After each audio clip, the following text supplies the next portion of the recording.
চরিলাম বনকুমারী এলাকায় সুব্রত দেবনাথের বাড়ি থেকে উদ্ধার চুরি যাওয়া 8টি বাইক ও একটি স্কুটি। গ্রেপ্তার করা হয়েছে বাড়ির মালিককে। জানা যায় 19 মার্চ চরিলাম বাজারে মেলা চলাকালীন সময় জুয়েল হোসেন নামে এক যুবকের বাইক চুরি হয়ে যায়।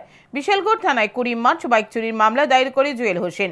সেই মামলার সূত্র ধরে বিশালগড় থানার পুলিশ জানতে পারে চুরি যাওয়া বাইকটি চরিলাম বনকুমারী এলাকায় সুব্রত দেবনাথের বাড়িতে লুকানো রয়েছে।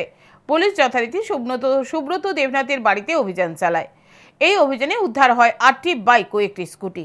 বাড়ির মালিক সুব্রত দেবনাথ এই সকল বাইক ও স্কুটির কোনো কাগজপত্র দেখাতে পারেনি। তখন বিশালগড় থানার পুলিশ সুব্রত দেবনাথকে গ্রেপ্তার করে। বিশালগড় থানার ওসি জানান, জুয়েল হোসেন নামে এক যুবক বিশালগড় থানায় এসে জানায় তার একটি বাইক চুরি হয়েছে 19 মার্চ। সে আরও জানায় চরিলাম বনকুমারী এলাকার বাসিন্দা সুব্রত দেবনাথের বাড়িতে তার বাইকটি দেখা গেছে। এই তথ্যের উপর ভিত্তি করে বিশালগড় থানার পুলিশ সুব্রত দেবনাথের বাড়িতে অভিযান চালায়।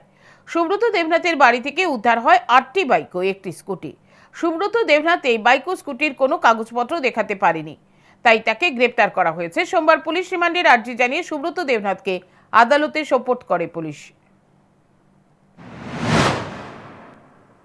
ওখানে সার্চ করার পর ঘরে যে বাইকটা চুরি হয়েছিল TR07E8965 সেটা সহকারে মোট টোটাল 9টা বাইক আমরা ওনার ঘর থেকে রিকভারি করতে পারি।